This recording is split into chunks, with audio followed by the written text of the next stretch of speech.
O Escolha a Escola de hoje está entrevistando o diretor regional do Sindicato das Escolas Particulares, o professor João Alberto Veloso. Muito obrigado mais uma vez pela sua participação aqui, professor. O Pasquim está em contato com os nossos internautas e tem uma pergunta para o senhor aí. Estou à disposição. Professor, o Renê Seabra está fazendo a seguinte colocação. Professor Veloso, boa noite, tudo bem? O senhor acredita que com a mudança na base curricular, inclusive aí no ensino público, as provas, no caso aí do Enem, e também os vestibulares podem realmente aumentar a possibilidade de ingresso dos alunos do ensino superior e fazer um retrato fiel do ensino médio? Isso idealmente seria ótimo que ocorresse, mas não ocorre, meu amigo. A nova base não vai facilitar a entrada não, porque dos alunos das escolas públicas? Nós fomos, eu diria até vítimas de uma carga, uma enxurrada. Você, meu amigo Chico, que é homem de televisão, nunca viu tanta propaganda do governo, do Ministério da Educação, dizendo do novo ensino médio. É verdade. Certo? Cadê? É uma enxurrada, né? Não existe ainda, certo? Existe sim um decreto que foi devidamente assinado pelo ministro, pelo presidente, certo? Só que não produziu absolutamente nenhuma mudança até agora. E desafio, não produzirá. Da maneira como foi proposto, não produzirá. Infelizmente, certo? Porque ele só deu ênfase, ou tratou verticalmente da língua portuguesa e da matemática. E o resto? O que ele fez foi... Tudo muito solto. Tudo está solto, principalmente as ideias de uso das novas tecnologias. Ele diminuiu, inclusive, a carga horária total do ensino médio, que era de 2.400 para 1.600 horas, certo? Enfim, não se viu e não se verá tão cedo nenhum tipo de contribuição que essa reforma tenha produzido. Principalmente por você sempre imaginar que é possível você ter um modelo de educação aqui em Ribeirão Preto que seja o mesmo lá do interior do Acre, do Piauí. Amazonas, do Piauí. Na capital a gente vê que até pode ser, certo? Mas mesmo assim, enquanto houver uma drástica desigualdade como essa que existe, fica quase impossível você querer um padrão nacional, certo? Qual o padrão? Do sul, do sudeste, maravilha? Ou do norte, nordeste, centro-oeste? Qual é? Certo? Qual é o padrão? Como podemos você falar em ter um percentual de aulas através de mecanismo tecnológico, através de smartphones, certo? Como? Lá para o interior do Amazonas. Não tem nem sinal de internet. E são tão brasileiros quanto nós, certo? Vamos trabalhar assim para um Brasil melhor, certo? Por falar nisso, vem aí eleições, eu não posso deixar de falar essa palavra. Dar essa observação. Veja que em todas essas escolas que nós vimos aqui, e elas são mais numerosas ainda, não tem ainda nenhuma escola militar, só isso. Eu estou dizendo porque há uma tendência aí que... No ranking não tem nenhuma militar aí. Não tem. Mesmo que seja esse ranking aí que a gente está questionando. Certo, mesmo que seja, é que eu não podia deixar. Realmente. Professor, eu também não poderia deixar de tocar aqui num dos assuntos mais delicados para quem tem filho em escola pública, e também para quem dirige uma escola privada. Né? Uma escola privada e também para quem dirige a escola privada, que é a questão da mensalidade escolar. O senhor acredita que hoje, numa média, essa mensalidade é adequada para a realidade brasileira? Olha, ela se regionaliza. Eu acabei de dar o exemplo aqui do Vértice São Paulo, com R$5.000 de uma mensalidade, enquanto a média aqui em Ribeirão Preto, de boas, excelentes escolas, fica em torno de R$1.000 a R$1.500, certo? Isso são números, certo? Você tem boas escolas. Inclusive essa Bournouille, né? Bournouille, que é o nome daquela primeira no ranking Brasil. Bernoulli, né? Eu acho que, se não me engano, é Bernoulli, né? Exato, é de R$2.800. Quer dizer, então, sim, evidentemente, eu não digo nem que é a questão da mensalidade. Você tem escolas que atendem uma sociedade, uma comunidade, e na comunidade ela é estratificada por classe A, B, C, certo? Então, a classe A, aquela que pode pagar uma mensalidade de quase R$5.000 para o seu filho, quer dizer, via de regra, esse aluno vem com saúde, ele vem bem alimentado, ele vem, muitas vezes, bem educado. Porque, veja, a escola ensina. Quem dá educação, felizmente ainda, Chico, é a família. Eu creio muito nisso. Quando a gente fala aqui em educação, a gente não pode nunca deixar de lado que a família é um instrumento fundamental no processo, certo?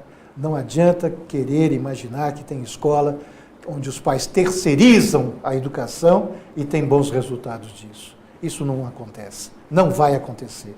Não vai acontecer, inclusive, no ensino médio, não vai acontecer na faculdade. Educação é um todo onde a escola ensinou e os pais educaram, certo? Quando essa receita acontece e é bem feita, os resultados são muito positivos.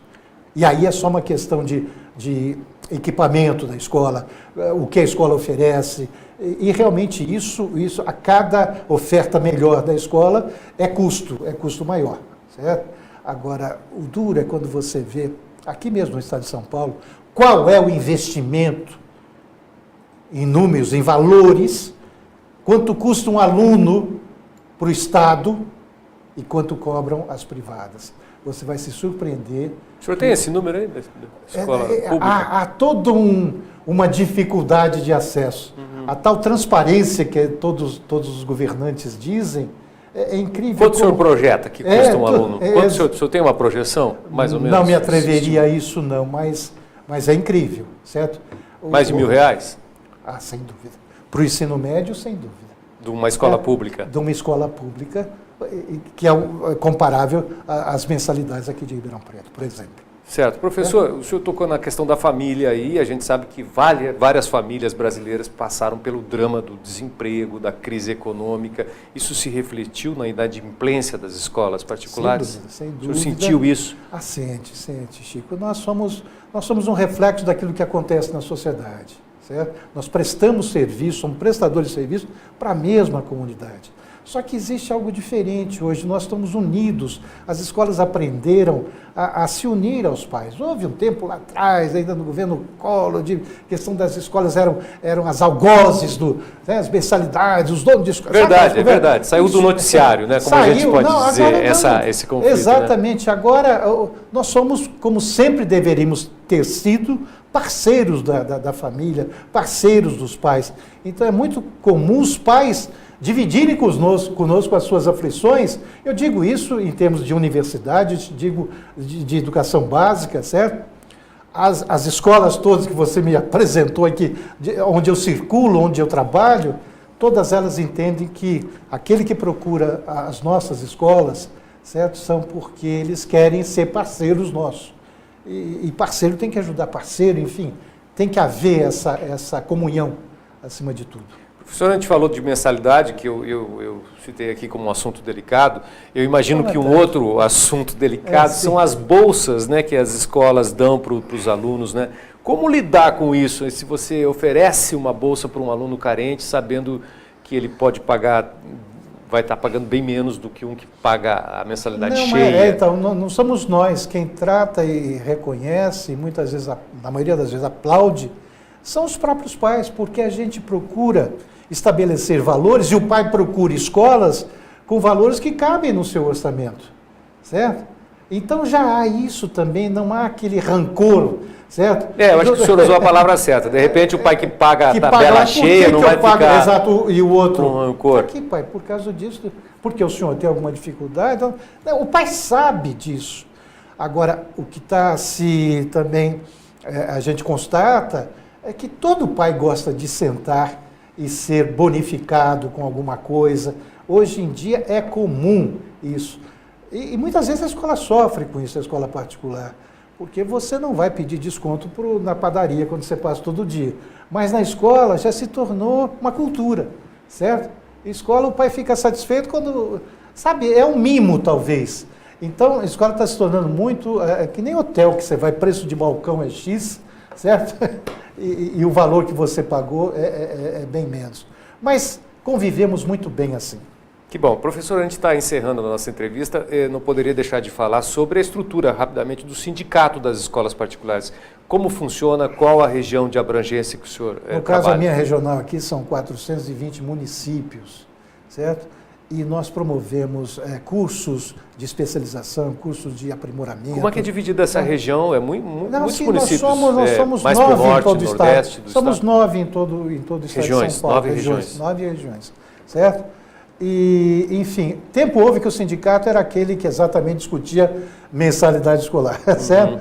Mas ainda agora, desde o mês de março, chegou-se a fazer algum alarde sobre questão de reajuste de salário dos professores, mas também que já foi resolvido, certo? Enfim, o sindicato ele existe para trabalhar em favor das escolas particulares, para tratar de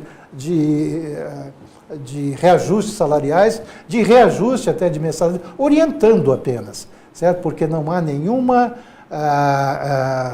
invasão, no caso do sindicato, aquilo que a escola deseja fazer. Felizmente, hoje, cada escola é livre para cobrar o que acha que deve, certo? E fazer também o que precisa. E para isso ela tem até o apoio. Essa liberdade, ela tem que vir com muita responsabilidade, o que tem acontecido. Para encerrar, professor, o senhor falou do ensino público. O senhor teria, com tanto tempo de experiência no ensino privado, uma receitinha básica para melhorar o nosso ensino público? Sim, é melhorar o país de uma maneira geral. Nós temos que acreditar que nós podemos sair dessas enrascadas todas em que nos metemos. Hoje nós já somos muito mais orgulhosos do que fomos do nosso país e eu sou otimista. Eu acho que nós ainda seremos um país muito melhor do que somos. E isso certamente vai se refletir e ser através de um processo educacional. Muito obrigado, professor João Alberto Veloso, por agradeço, sua participação aqui no Escolha a Escola.